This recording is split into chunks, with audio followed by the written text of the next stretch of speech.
We've had the pleasure of working together for a few years, and Jason has worked with a whole host of the Growth House's clients. But first and foremost, it's good to have you here. How's your summer been? How have you summered? My summer. Thanks for having me in. We're in a new space. I've not been in before, so that's nice. Can see the River Thames. There you go. My summer, it started busy. The first 6 months of the year have been busy, which basically culminated in filming another series of SAS Who Dares Wins and a series of Special Forces, which is the American version for Fox. So that finished mid-June. How long will it take you to shoot? What is it, a 6-part series normally? 6 or 8 or something like that? So it's changed now. As with everything in life, people want more for less. So we now bang out 10 episodes in 10 days for each one, which is brutal. It is really brutal, back to back. So we're filming all the time, 24 hours a day for 10 days. If we're sleeping, we're being filmed. So your ratio of on-air minutes to filming that's a 60-minute, that's 1 to 24 or whatever, roughly. Well, it's about 47 and a half minutes. Oh, is it? Because of obviously commercial breaks. Yeah. But what it used to be, you used to do 2 days worth of filming, so 48 hours of content would make up 47 and a half minutes of TV, which was good because it gave you a lot of redundancy. You know, if something didn't work, fine, we've still got another few tasks or a few different scenarios that we're going to run people through. But with this, there is no redundancy because now it's 24 hours for an episode. So everything has to work. Every task has to have some drama in it or some big deal going down for it to actually make the grade. So there is a lot of pressure. It's a lot more stressful. People feel the pinch, both we as directing staff and the production. The people going through it they're still just getting absolutely ragged. So they don't see any difference. Maybe this is a question about the series, but also selection. How good are you at spotting early the people who you think are going to do well? How hard is that to do when you're in kind of instructor mode? You try to be good at it. In fact, you try not to have an opinion on people because ever since doing the show or being in any sort of instructional role in the military, you learn almost immediately that everyone is a surprise. Everyone who gets to the end, everyone who drops out. You know, you'll see big, strong, imposing figures after day 3, 4 or 5 just disappearing, whether that be on a course in the military or on the TV show.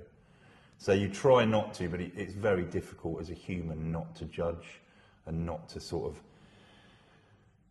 predict how you think someone's going to do.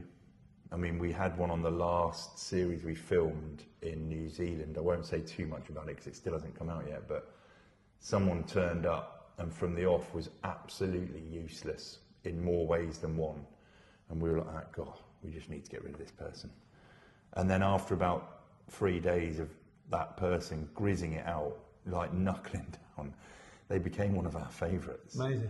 It was cool. They didn't make it, but they became one of our favourites. They were brilliant.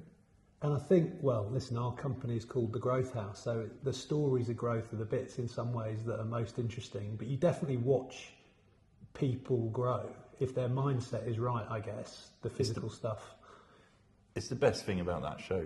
Like people are like, oh, it's just a bit of reality TV and you lot have a laugh. And I'm like, yeah, we do.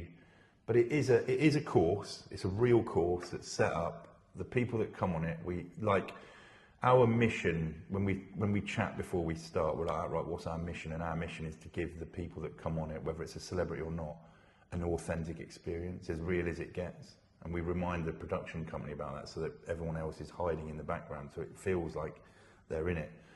And then anything off the back end of that is a bonus, but you see those individuals going through considerable growth because they are getting pushed beyond anything that they've ever been pushed beyond before.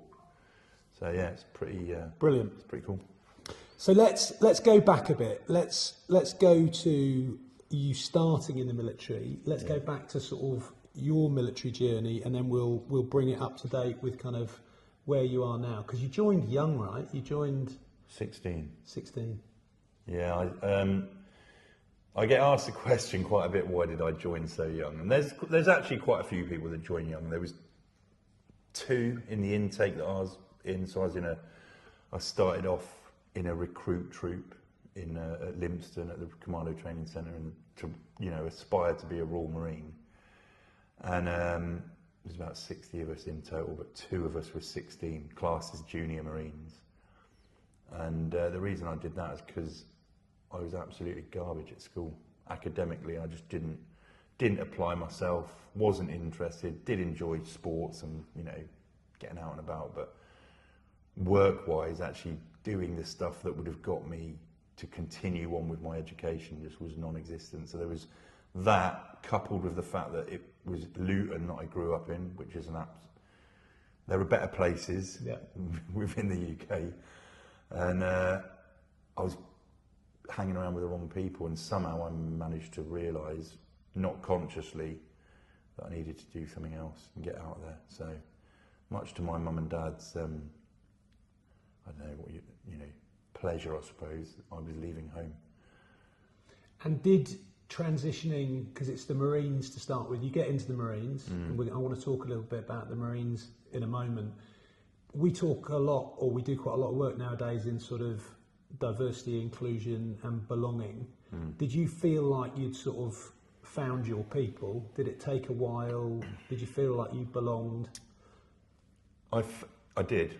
I did feel like I belonged. I didn't feel like I fitted in, if that makes sense. So I got the culture, I loved everything about it, but I was struggling to be good enough at the beginning, and I'd put that down to being young. The things that I was good at, that the others, the older people weren't, was when it came to like discipline, being shouted at and screamed at, I didn't care about that. It didn't bother me one. Used to it. Yeah, I'm 16 years old. I've been told off my whole life up until that point. I hadn't left home. I hadn't found any sort of independence really, and so that bit was easy. When you used to see the older guys, you'd have like 25 to 27-year-olds, who they've had careers, they really struggled with the bits that, it's like water off a duck's back.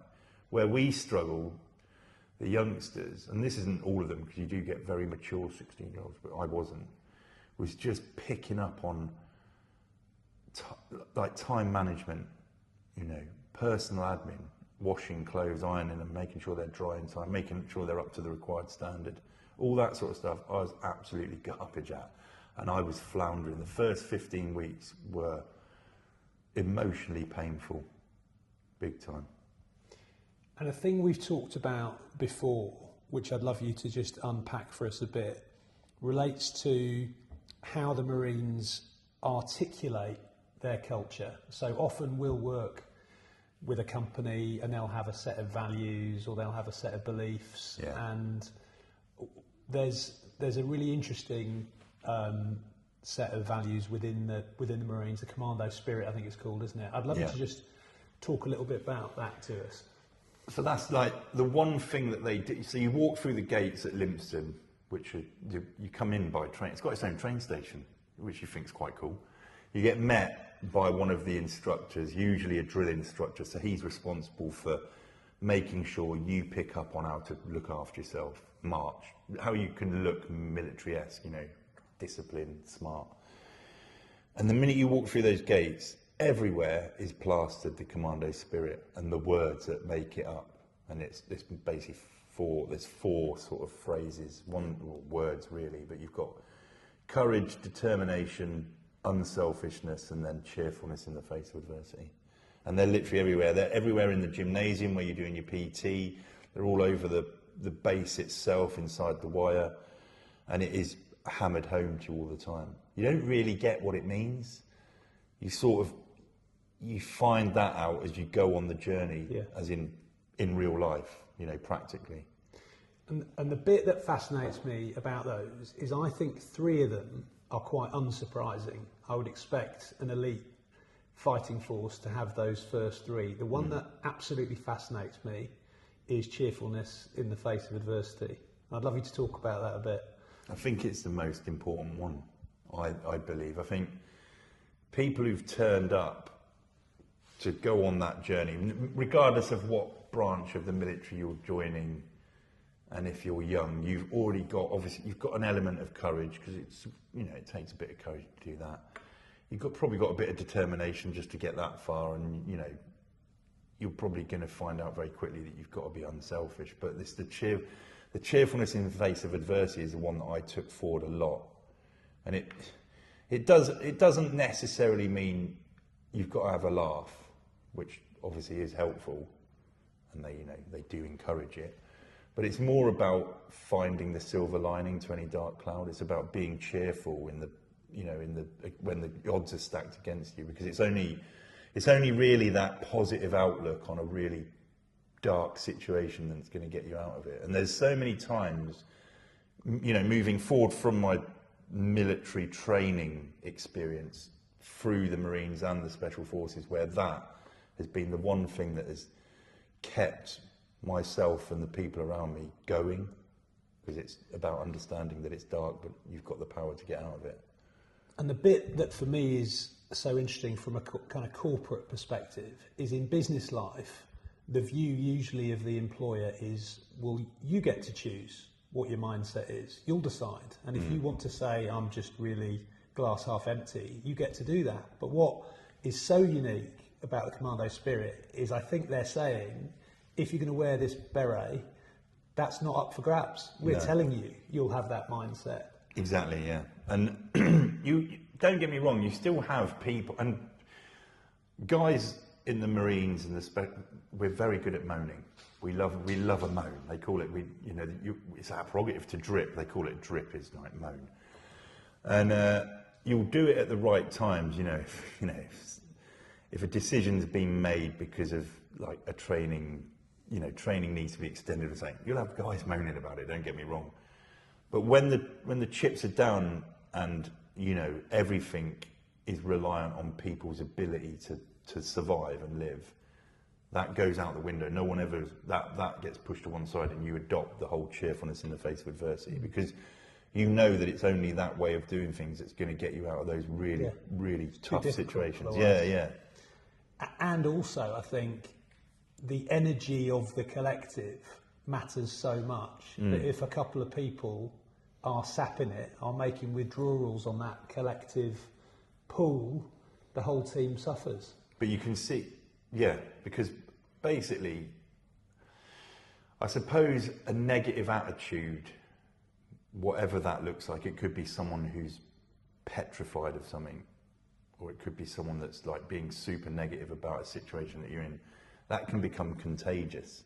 And the more you allow that to take hold, the more chance you've got of never getting out of the situation you're in. Yeah. Because everyone then adopts that sort of, if he said that, that's it, it's rubbish. Whereas opposed to it's like, right lads, this is tough, but what are we going to do about it? I worked with a guy at BBH for a long time, fascinating guy called Jim Carroll.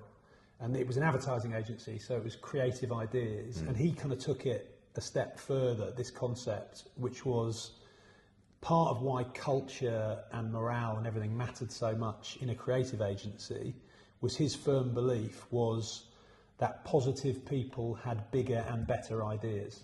So he almost took it as just to be idea generators, to be innovative, I think a positive mind frame of what's possible. And that doesn't mean you can't have a moan, but it does mean you have to see the opportunity. But we all moan. I mean, that's fine, but it is about that positive. Like when you're in tough, it's the same in the military, to be fair. When you're in like tough, difficult situations, as an example, say for instance you're surrounded by the enemy, it's only the positive mindset that's going to think of something that's going to get you out of there, because they're willing to think outside the box and look at what other options are open to them, as opposed to a negative one that's basically like, well, what's the point?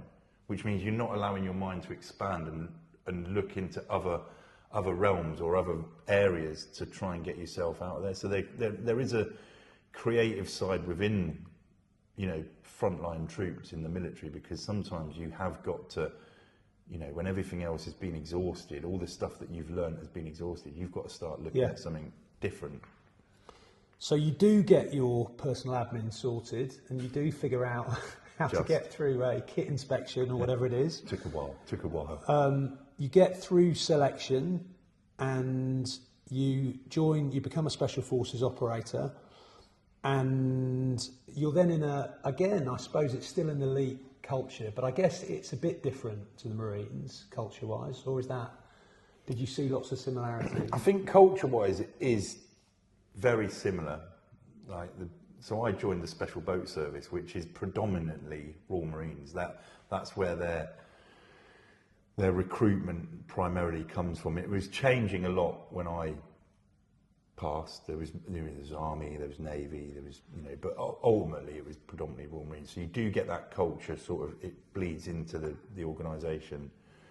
I think the thing that's different with the SF world is the autonomy you get and the responsibility you get at the lowest rank. So in the Marines, you can sort of you can not coast, but you can basically not have to think too much because you've got a hierarchy. They're dictating to you what you need to do, where you need to be, how you need to present yourself. Whereas in the SF world, it's like, right, this is what we're doing. You lot are in charge, and you get given lots of different responsibilities from the earliest possible moment within the Special Forces, and it creates that sort of very independent mindset, which requires an awful lot of discipline because, some people given that much freedom of movement can let themselves down. And, they're the people that need people telling them when and where to be. And you have an eventful career because it's a time where the UK was involved in conflicts, and your book brings to life a couple of those in kind of terrifying format. And then you leave and go through a tough period. It looks like, and you've been very open about that, about transitioning out was hard, right?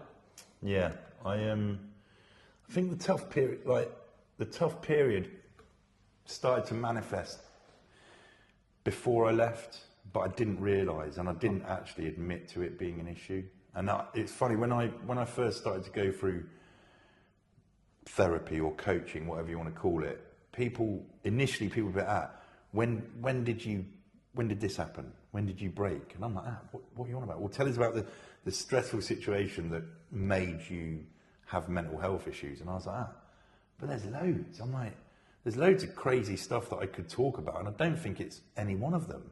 Because actually I enjoyed my job. I found it confusing. Then after I'd gone through that really sticky phase, I got to a point where I was in a better headspace, and I was like, actually, do you know what?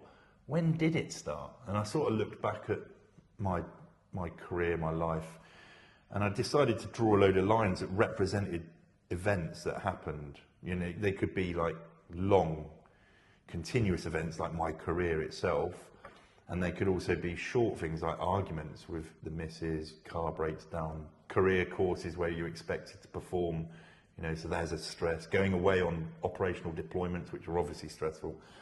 And as I drew that, I started to look at it, and where the lines were the thickest, as in where they sort of more converged on each other, I suddenly looked at when roughly that was, and I was like, that is when I started to struggle. And it was because I wasn't actually paying attention to all this stuff that was going on in my life. I was actually just mugging it off, really, and being like, I'll just crack on. And then the next thing, the car breaks down, then the kid's sick, then the missus is having an argument, then we're getting divorced. And it's like, well, that's where, if I'd have just taken a little bit more time to realise that you're a human and sometimes you need to pay attention to what's going on in your life, and I didn't. But it was a very helpful, I suppose, practice to have done, because it's helped me moving forward. I'll make sure that if things are stacking up, that I need to take some time out, or at least acknowledge what's going on. And you've coached a group I've been with before, where you've talked about a little technique that I've repeated often, because I'm definitely guilty of it, and I've found it massively helpful.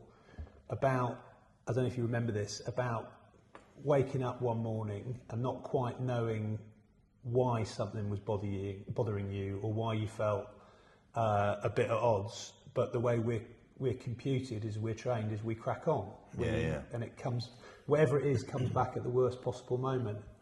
Tell us a little bit about your little simple approach to that. The approach, yeah. Well, we've called it a few things over the years, but I like to call it the self-check-in. Now, so I'll use the example that I've used before, where if you watch people, especially, I live in London, so if you watch people in London, you can tell that a lot of people haven't self-checked in because they're storming around the streets of London. They've got a face like a slapped arse, and they're generally angry towards anyone within a close proximity. Now, what I feel has happened to people like that, as has happened to me, and that's how I know it, is you'll wake up in the morning and you will feel negative about something. You can't really put a finger on it, but you'll be in a bad mood. And because we're always taught to just crack on, we'll ignore the bad mood, we'll keep it there, bubbling away, we won't address what's going on at all, and then we'll go out into the big wide world and invariably be a miserable person to anyone that we come into contact with, because things aren't going well. So instead of doing that, what I've found very useful is to sit on the end of this is a pretty poor analogy, but you sit on the end of the bed, and if you've got the opportunity to explore that negative feeling, explore it. And in the first instance, even you might not realise what it is or why it's there, but in the first instance, you'll start to feel better about yourself because you've given yourself the opportunity to look at something that's affecting you. You'll be like, oh, I actually do care about myself, which is a nice thing to think. But then very quickly, you'll probably work out what it is. Now, it might not be fixable straight away, but you'll be in a better headspace to move forward with the day. So another one of our fantastic guy called Alan Joke used to be CEO of Unilever, and he has, it's different, but it's kind of the same. He has this idea that, how does he articulate it? No problem that at 4 a.m. you're waking up worrying about seems as bad at 9 a.m. when you've written it up on a board and you're talking about it with your team. Yeah, exactly. It's kind of the same process, right? Just articulating it, saying it out loud, checking in. But that's another way of, if you're confident enough to even talk about your own emotional responses to people that are close to you, that is even better than the self-check-in, because you've probably got another person that's firstly grateful that you've communicated to them about something, and secondly, they probably help you out as well. You've got another check-in that I've heard you talk about before, which I really like. You described literally business people use language like we're under fire or whatever, but you've told me a story about literally being under fire and kind of grounding yourself with a couple of questions, asking yourself a couple of questions about. There was a moment that does stand out to me. You know, I was in a ditch at the time, pretty scared. You know, someone in the group that we were in had already died within the first 20 seconds of the operation, and I can remember in that moment, the fear manifested itself in a way that was pretty bonkers. You know, I can remember I was a team leader, I was in a position of responsibility. I was, and I suddenly wanted to be. I could remember visualising being at home with my mum as like a boy, and I knew that was not a very helpful headspace to be in, and so I needed to get myself out of it. Now, it all sort of happened subconsciously, but one of the first thing I did was remind myself who I was and that I deserved to be in that position, because I'd proven myself and done courses and so on and so forth. The second thing that was probably the most beneficial was to look down the line of the ditch that we were all taking cover in and see the guys that were with me, and remembered the calibre of individual they were, how much I loved them, and that not only did I have a responsibility to them, but they had a responsibility to me. So we were all in the same boat, and it was like, took a lot of strength from that. And it's like the old proverbial slap round the face. You know, it's like slap round your face. Remember who you are and who you're with. I love that, and I think it's directly applicable to the business world. And you know, you've got a massive presentation, you've got an audience that you might be worried about. Question number one: what have I done to prepare? Yeah. You know, if you haven't cut corners, if you've done all your prep properly. Question number two: who have you got around you? I think it's totally applicable. And it's also actually when Will Greenwood and I did all the interviews for our book, one of the things we found again and again was that elite performers controlled their inner monologue. They had a conversation with themselves, either like the questions you've just asked, but it was a positive conversation rather than letting the demons and the doubting questions. It's about not letting those sort of like negative voices take hold. It's almost, I feel like sometimes it'd be interesting to speak to people like, you know the last Euros for the football, you had the penalty takers that all stood up and they'd had some rough times in the past. Be interested to know if they could articulate what their conversations were, because I should imagine not one of them allowed a negative conversation to happen. It would have been all positive. So Kate Richardson-Walsh talks about this brilliantly. She talks about her wife Helen. Yeah. Helen walking to the penalty spot, which often is when you see it all unravelling for someone. And literally the conversation that Helen has with herself of, I know where I'm putting it. I know my team doesn't want anyone else to take this penalty but me. But it's exactly the same control of the inner monologue. Yeah. One more special forces question before we sort of get on to a couple of other things. We talk a lot in the work that we do about feedback, challenge, kind of review. And of all the different topics that we work on, I think it's probably the one that often executives struggle most with. How am I honest and authentic and challenging, but how do I do it in a way that doesn't feel destructive? And I know that there are some really interesting sort of principles and tools around how in your world you used to do things like review and feedback. Can you talk a bit about that? Yeah, so, review and feedback, especially if you want to really progress, can be done in two ways. One, the first way, the negative way, can be it can come across as confrontational, which is unhelpful. I've seen it happen where people don't know how to articulate a debrief. Or you can have a culture that's been, I suppose, bred into an organisation where everyone is up for the debrief. If you say to everyone, right, this is what we're always going to do regardless, it's going to help us be better at what we do by a long shot. We'll do it whether we succeed, we'll do it whether we fail. And we're going to basically be grown up about this whole thing. We're not going to pull any punches. It's not a witch hunt, but we're going to talk about what happened, what we think went wrong, what we think went right, and how we can improve going forward. And so it's about how that message is first communicated. And then it's also about how you do it. So we used to you'd come off the ground after an operation, whether we succeeded or whether we failed, as an example, we'd walk off the back of the helicopters straight into a hangar, and there'd be a whiteboard, a few bits of aerial photography, and probably some mapping as well, and we'd go straight into a hot debrief. Whether, as humans, we wouldn't want to do it. We'd want to go and have a shower and go to bed. But as soldiers, we wanted to do it because we wanted to be better. We wanted to always be better.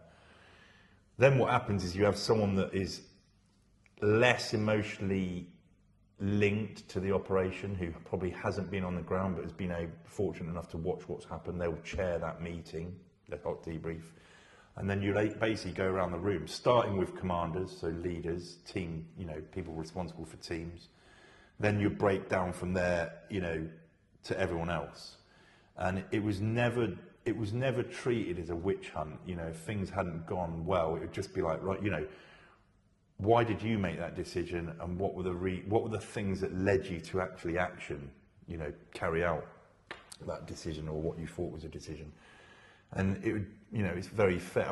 Obviously, if someone's made an absolute monstrous muck up, then it would be reined in, and they would, we were very accountable. Yeah. But ultimately, it was done in a way that was everyone knew why we were doing it. That's the first thing. To make it less confrontational is for everyone to understand why we're actually doing it. And it happens every time. That's the other thing. I think often in business, part of why it's hard is there's only a debrief when something's gone really wrong. Yeah. So they're not practicing it, and there isn't a debrief when something's gone really right, when you're embedding good behaviours? I watched it happen in my first job outside of the military. I went into a facilities management company, and I was involved in the business tendering for contracts. There was one that they thought was a given, they were getting it, and there was one that they didn't think they were going to get and weren't too bothered. The one that they thought they were going to get, they put a lot of work into. The one they thought they didn't have any chance of getting, they sort of paid it lip service. Anyway, I can remember when they lost the one that they thought they were going to get, and it was disastrous. Like, people were crying. There was no debrief. They sacked a few people and then forgot about the whole journey. And then the one that was an absolute shambles, they won. And they literally like high-fived each other, cheered, got pay rises and moved on. And I was like, hang on a minute. What have you learned? You'd learned nothing from that, and you learned nothing from that. And ultimately you're going to make the same mistakes going forward. Whereas we did it every time. I've been on jobs that were successful. I've been on jobs that were failures, where we were losing. And either way, we came back, the hot debrief was done, and then everything from that hot debrief was compiled into what is then called an after-action report. And then that, as a document, is fed back into the system, back to the UK, if you're outside the UK, and the training cells or departments will then look at those after-action reports and look at implementing the lessons learned within them into the curriculum for the new build-up training for the next guys coming out. So that's amazing to me. So it's immediate, principle number one, which doesn't happen. It's objective, which often doesn't happen in business. But I love that the learning is then immediately distributed at scale. Immediately. And the other thing is so you do the hot debrief, sometimes you will revisit a debrief a day or two later, just to let the dust settle and see if there's anything that we've missed. You also get to see if anything's been distorted, because time distorts. So you do a hot debrief, everything's it's normally nailed on, as in you haven't allowed time to distort it. So like how something happened a year ago is different to how it actually happened a year ago, to how I would remember it. It's the same for any of us. So yeah, but you do allow on some operations the opportunity to revisit, just to see how we feel, see what it looks like from a distance. Yeah. And I think the watch out for businesses is either it isn't habitual, it only happens when it goes wrong, or they make the review process so arduous, it takes months to pull together all the data and all the people and whatever. So by the time you get to it, it's kind of old news, it's out of date, and like you say, your memory's often playing tricks with you. It's that how you create that feeling of it being objective. You know, we talk sometimes about going hard on the issue but soft on the person. So you objectify the thing you're challenging. I'm challenging the issue, the project, the pitch. I mean, that's probably one of the key parts of it. Like I said, it's the bit where I said it's not a witch hunt. It's more a case of like tightening the nuts on procedure, on how, what we're doing. We have things called standard operating procedures. They can change, and there's a standard way of operating. You need to abide by them. They're like rules, but they can change, because it might be that you've seen that there's a flaw within it, and that's because someone's been carrying it out but it didn't go according to plan. Yeah. So there's a lot of that. Everything goes back to like procedure, how you're taught. Can we reteach? Can we teach differently? So it's never really about the person. I mean, the other reason we use someone that normally hasn't been on the ground is because they're the moderator as well. So if it does start to get, we're human. If it does start to get heated, or there seems to be a little bit of, then someone steps in and is like, right, no, calm it down. Let's just calm down. Remember why we're here. Yeah, so, you can't always eradicate human behaviour. So you just need to have someone that can moderate it. And maybe the sort of the last couple of bits I'd love to talk about are the relationship to both training and habit creation. I'm really fascinated by the role of habits and rituals, and the way elite teams and sort of high-performing people turn excellence into a kind of a habit rather than a one-off. So what would be an example? I will always get up and I will always train and I will always hydrate first thing in the morning, because if that is a habit, then it's not going to be a one-off. Or what you've described about review, we're not just going to review on special occasions, we've made it a habit. And I feel like you hear so often athletes or people in the military saying blah blah blah situation, and then the training kicked in. Talk to me a little bit about ingraining those things. So the habit thing is the key to all of it. You know, if you're going to be disciplined, get up in the morning, have a routine, stick to it, do it as best as you can. You know, don't be inflexible though, but just do those sort of things. The things that like in my experience of the SF world is you're told in lots of different things you do, to be fair, but you know that with knowledge there is a dispelling of fear. So first of all, it prepares you mentally for some scary situations you're going to go into, but also the more you know and the more skillful you know you are at the job that you have to do, you go in with way more confidence. But to do that, you have to do the hard yards, and you have to do the stuff that not many people want to do, and that's going out all the time, training, drilling, doing. And we have a classic phrase in the Special Forces. Like everyone's like, "Oh, being in the Special Forces, it's cool. You look cool," and it's like, no, it's not. It's the basics done to a very high standard. That's it. If you look at everything that you do within the military, all they're really asking you to do is to do the basics very well. And with that comes everything else. Then you can learn all the other little bits and pieces that look cool. But ultimately, if you can be a basic soldier that is disciplined to do everything to the highest standard, then you'll do exceptionally well. And with that, so example, when it comes to like, you know, you have different drills. If you're on your main weapon, I know we're going to go into soldiering, but you're on your main weapon system. If that fails when you're in a very tight situation, there is a stoppage drill that you can do to employ your second weapon system. However, to be very good at that, you've got to keep drilling it, and we'll be away, and lads will be in the toilet block, the ablutions block in front of the mirrored sinks, just practicing. And they'll be walking around the accommodation doing the same thing. They'll be walking around looking at how you can move from one side of a doorway to the other in a smoother motion and without, giving anything away. So it's constantly like that. And I suppose you could be seen as being a bit nerdish, but I think that's what it takes. No, listen, we're a training company, so I'm totally committed to the importance and concept of training. But you've just reminded me, Dan Carter, the rugby player, does a brilliant bit on how often young kids will come and watch the All Blacks train, and they'll be kind of disappointed that the All Blacks are doing the same drills that the under-7s are doing. And his whole point is, that is the point. Yeah. We have to be so confident of our basics. And he actually goes further. He makes this connection between, he said, I would often get complimented for my ability to do something creative or unpredictable or whatever, or spontaneous. That was only because I had 100% confidence in my core skills. Exactly. I'd trust myself in those moments.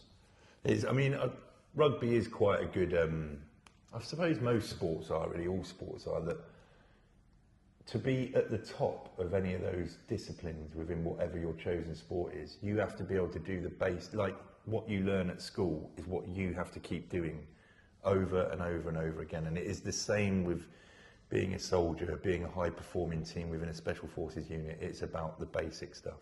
Yeah. And I think to the old, it's cool, repetition is not that sexy or cool. It can be quite boring. It's a bit of a letdown when you go on selection. You're like, right, what's the cool stuff we're going to do? Hang on a minute, this is a grind. Amazingly, we are pretty much out of time, Foxy. So I think I said to you before, we always finish these with three.